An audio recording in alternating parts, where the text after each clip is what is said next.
Hi, welcome to Coffee Talk Tuesday. I'm Shalise Stevens, and I'm here with my co-host, Trip Mitchell. You look so different. Last week's show, you just seem different. You seem more alive now. Last week's show with that emotional clearing and everything, it was good. That's fantastic. I know. But it's on the up and up. You got to keep doing the work. Okay, I had a homework assignment and I didn't get it because I was telling jokes. But anyway, you look wonderful. Thank you. So do you. Thank you. You're so classy. Well, this is an important show. It is an important show. I have a tux at home for next week, if in fact. So okay, then I'll wear my ball gown. Oh, you had a picture on Facebook the other day that was very risque. Yeah. Tell me about that. Well, because I'm writing my book and I have my book coming out and it's really raw and vulnerable, and actually I've been editing it and getting to those parts of me that are just like the pain parts. It comes out, and so that picture just kind of said it all. Was how I was feeling, very raw and vulnerable and naked and afraid. But I wasn't naked. I had a cute little dress on. You guys can go check me out on Facebook if you want. Well, my audience for some of my shows would be on there right now, but you have a much more... I don't know. I have a very diverse audience. Really? Who do they... Well, let's get to our guest. Yes, and then this is our guest, Jude Higgins. Jude, how are you? I'm doing well, thanks. Good. So Jude, what is the fine that you have if you're meeting with someone and they leave their cell phone on? What's the fine that I should pay? Well, I was a faculty professor at a college, so I would kick you out of class. Uh-oh. Go sit on timeout. I'm turning the phone off. That's good. I'm going to bring a dunce hat next time and just like... Where did you teach at? I taught at Salt Lake Community College. I've taught at different universities in the area as well. Really? Which schools? Well, I taught at the University of Utah as an I've heard of that. And I taught at Utah State. I've heard of that. Yeah. You ever teach at BYU? I did not. Would you have made the grade there? Would you have been... Absolutely. No, I mean, would you be too liberal? I don't know. I understand that they teach evolution at BYU in the science classes, so I'm not sure. How can they... Wait. At BYU. Wait. How do people running for office in the Republican Party deny evolution? Okay, that I don't know, but if you want to say anything about death, we can talk about that. Okay, what do you teach? I taught anthropology. Okay. But right now I'm an end-of-life doula, and I teach people how to hold space for people in families who are dying. Wow. I know a couple people who do that. And one we call the Angel of Death. And Rita is a larger-than-life figure in this town. So if you go to any Burning Man function... But she is amazing. She does that. And then Angela, a really good family friend, does the same thing. That is the hardest job. I mean, what an incredibly difficult job. Some people would say that. Well, just people who've had people die. Right. There's a way to approach it, though, to be present and in the moment. And if we start living our dying every day, it changes how we live our life. So I would say yes, and I would also say no. There are a lot of lessons that we can learn from dying. So we talk about being mindful, and we might be mindful about a lot of things, but we're not very mindful about dying.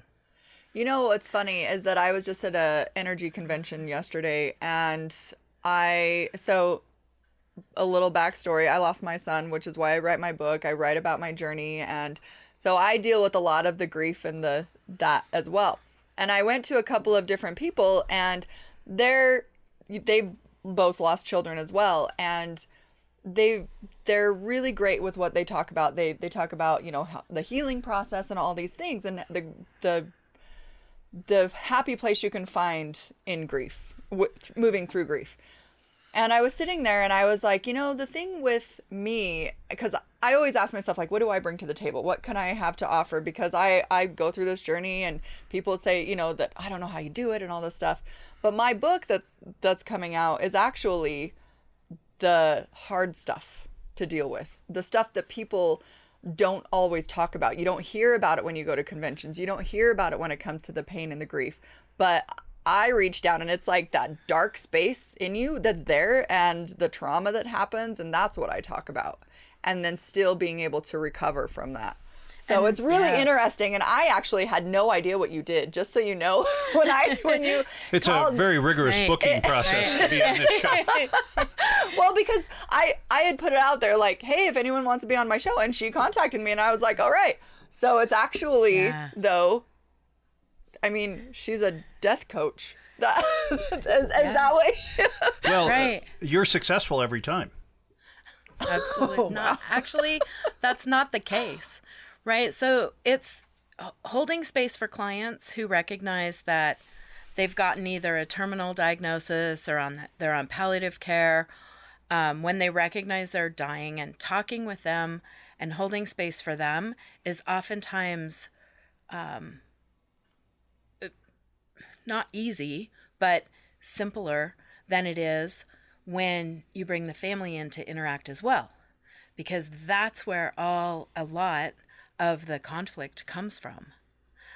The family have different notions of what's going on, or the family doesn't want to accept the diagnosis, or the family denies that this is happening. Is it easier? Is recognizing what's going on easier for religious people? I don't think so. Okay. In my experience, in my personal experience, I don't know that it's really easy for anyone. It's Well, if you really believe in hard to walk. If you believe in an afterlife and you're going to someplace better, that theoretically would make it easier. Well, it depends, I think, on the situation, because I've lost a lot of people in my life too, and I'm not a religious person, but I am very spiritual. And I think that part of it helps me through. However, I also recognize that the energy that surrounds, like, what I need to believe, whether or not it's true, at that point, I mean, and I also recognize I need to believe this, that I'm actually, when I'm working with kids and finding kids and the things that I do, that I'm working with my boy, whether it be his energy or his spirit or his But angel what you're or doing whatever. is so positive. You're using a horrible situation to try to make life better for other people. Yeah. So that is... But that's why, I mean, that's cool too, because that's basically what you're doing too. And it's hard when they're in that process of like, we know that we're going to lose them. But the thing is that when you do, one of my closest, dearest, best friends just passed away from lung cancer last year. And I knew it was coming. Like, we celebrated our last year together. And when I lost her, I was not prepared because I was preparing for it.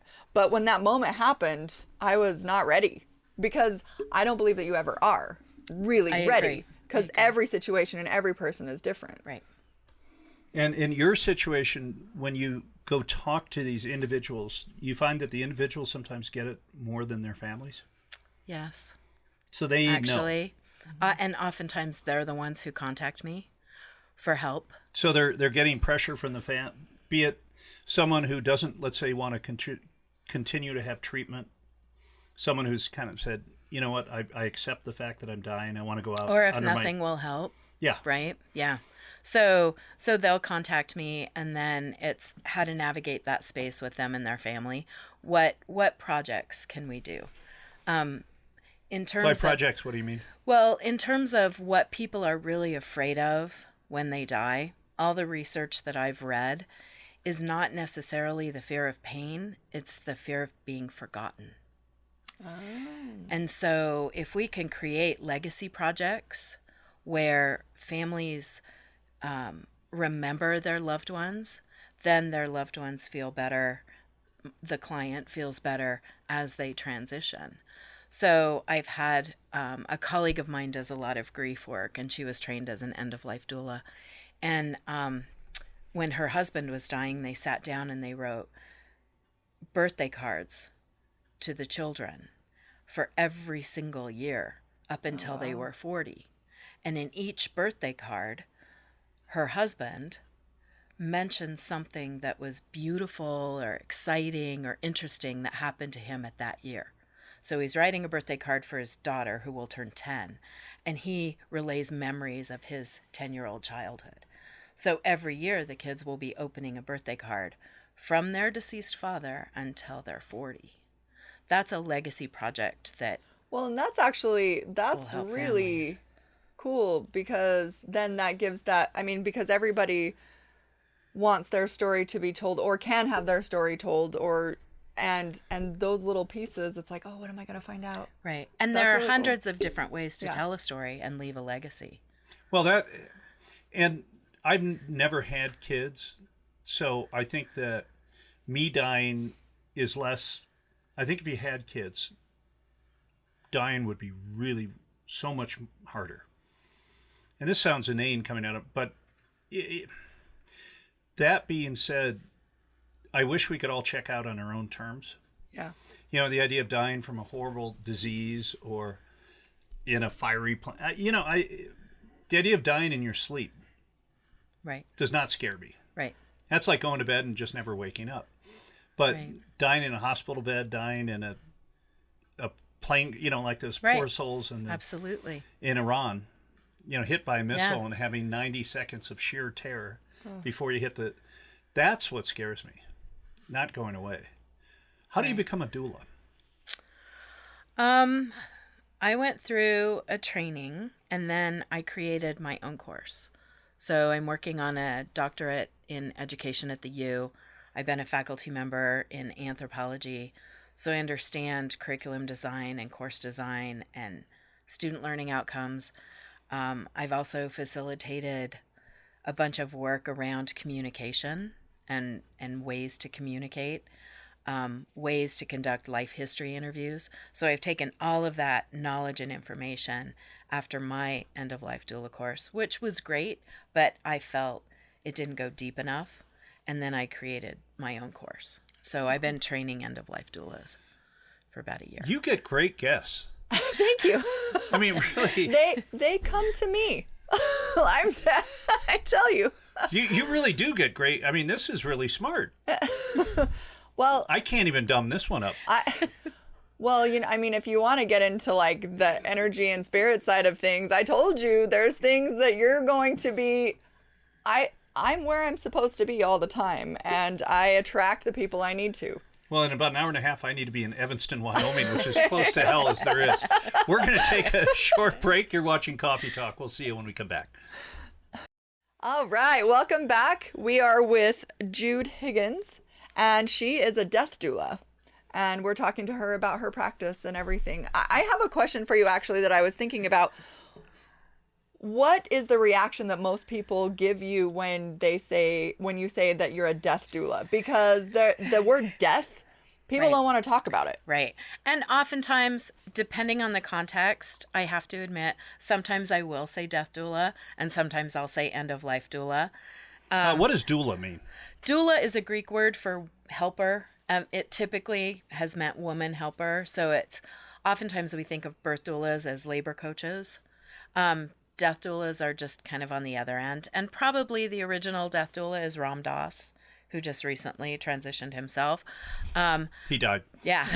But so I got that. there are lots Thank of you for your interpretation. though. Yeah, thank you. there are lots of people who have kind of taken this practice on. We live in a really death phobic and grief illiterate culture. There is no question. That actually was a really cool way to say that. I stole it from Stephen Jenkinson, Oh. who wrote the book Die Wise and other books. He's brilliant. But one of the reasons that Kobe Bryant, who passed, we're taping the show on first Sunday in February. Kobe Bryant passed a week ago, and for a lot of people, it caused a lot of grief. And people who are much smarter than me, but not smarter than you, say that a lot of people, it was the first time that they've come to terms with a celebrity dying, and it forces them to think about things that they've never thought about before. In terms of dying, other people die. Yeah. We don't. In general, and in terms of how we sit with our death. So the idea of sitting with dying and being mindful of dying every day of our lives, it should change our lives in some significant way if we really think about it. We tend to think they'll die. I'm not going to. and we go around with that mindset consistently, and it's negative in terms of how it affects the way we live and the way we interact. That's So we're changing that. Well, that being said, as you get on in years, you start coming to terms with those things. And I think before the age of 40, you never even think about it. You go to a funeral, it might be your grandparents. Right. When you hit 40 and things start to change, it's no fun at all. Well, I think that's why I've always had a different perspective, because I was 25 and when I lost my little boy. And so my whole adult life, pretty much, because I'm 25 years old, and my whole adult life is, I see it differently than a lot of people. Right. So that is obviously the worst thing that anyone could go through. And again, as we mentioned in the first part of the show, you've used your son's passing to try to make as much good as possible. Mm-hmm. Do you look at your life as being different before that day than after? Well, I've always had that sense of I wanted to help people, and I've always been that person for a lot of people, just helping them through with whatever. However, I don't think it was my purpose like it is now. I mean, it's definitely, that's what I do. That's who I am. And it's not, the tragedy isn't who I am, but what I've gained from that has become who I am. I mean, without losing my son, I wouldn't have a nonprofit. Why would I? There's no, people that have nonprofits don't just do it, usually, if it's like this, because most people have suffered some, pretty powerful tragedies or trauma in their life, and that's what they want to help other people. So, I mean, that's how I've always looked at life and overcoming obstacles, is just, making a difference, doing something that's bigger than yourself, because it hurts in here sometimes, a lot of times actually. Still, it's been almost 16 years, and listening to the speakers and stuff and talking about grief and death and all that, I don't fear it at all. That's not, I don't have many fears. I fear guns. But that's the way I don't want to die. But I don't have a lot of fears when it comes to that, because I know that what I'm doing right now is that I'm leaving that legacy already. I know what I'm doing, and I'm keeping my little boy, his legacy alive. I write kids books, and that's my little bug, and that's who I'm doing this through. And then my other kids that are with me now, they're my driving force. They're the ones that keep that reminder of, How old are your kids? So my son just turned 8, and my daughter will be 12 in March. So, and my boy that passed away would be, he's come, and this October he would be the big 21. Wow. So I'm gonna have a big birth. Every year I do something to honor either his passing or his birth, because they're both big days. Yeah, that's incredible. So doula, you're there to help people get through an amazingly difficult time. How many people will you talk to a week? Is there any set number, or is it just vary? I take on very few clients myself personally. I train other individuals to work as end-of-life doulas, and teaching is my skill set. So I like to do that. Right now I have only 2 clients, but I usually work with family and friends. I had a woman contact me recently, though. She wanted me to work on her funeral, and she wants a green burial. She wants to be waked in her home. She wants a very non-traditional funeral, so I'm working with her and her family around that.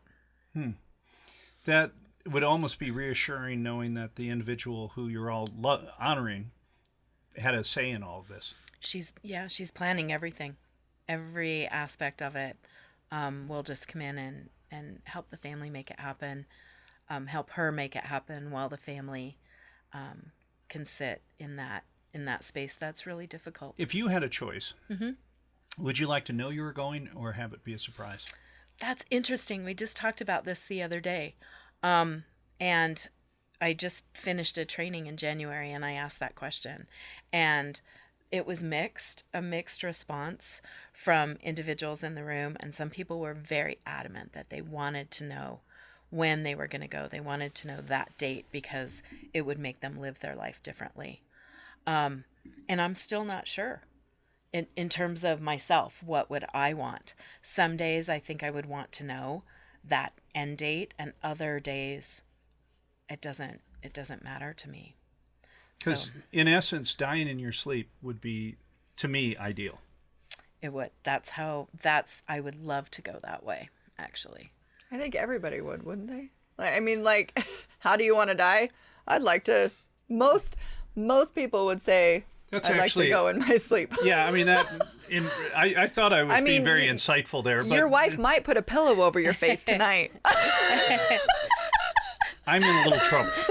Well, aren't we all? But the grief afterwards for the people who are left, my ex, I still co-parent, and I don't call them stepchildren, I call them ready-mades. So my youngest ready-made just lost a very, very good friend of hers. Immediately, this young girl died in her sleep, 23. Natural causes. So people who are left over in that type of grief, it's very difficult for them. So I don't know. My mom was sick my whole life, near death. When she finally died, it was kind of a shock.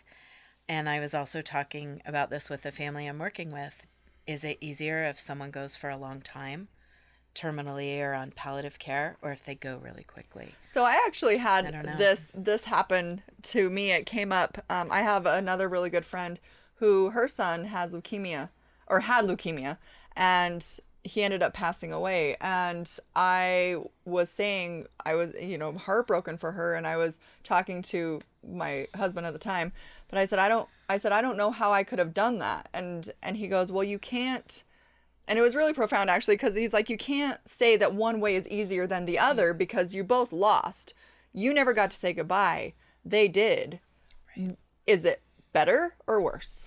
Like, right. It's just, and now I work with kids now that are constantly in fear, or not, I mean, they don't live constantly in fear, but anytime they get a cold, anytime that, I mean, their heart is that their heart? Is it, whatever. And I don't know if I would know, if I were to know my death day, I would not be living my life any different than I am now, because I'm living my life the way I know I want to, right. Which is pretty powerful. Yeah. Wow. How does someone get a hold of you? I have a website that is mydeathdoula.com, lowercase. How do you spell that? MYDEATH. I would have gotten that DOULA. Yeah, I should have said that. .com. Okay. Well, you are fascinating. Thank you. But you've caused me to think about some things that aren't very comfortable. I'm here to help you. Whatever you need. You've had a really intense day, haven't you, Chip? You can text me. God, you are fascinating. Thank you so much for being on the show. Thank you for having me. Thank you so much for reaching out and being brave and coming on. I love it. Absolutely. So, thank you. And we're gonna talk later too. Okay. So, all right, guys. Well, thank you so much for walking or watching. You might be walking when you're watching. Towards the TV. And we'll see you next week.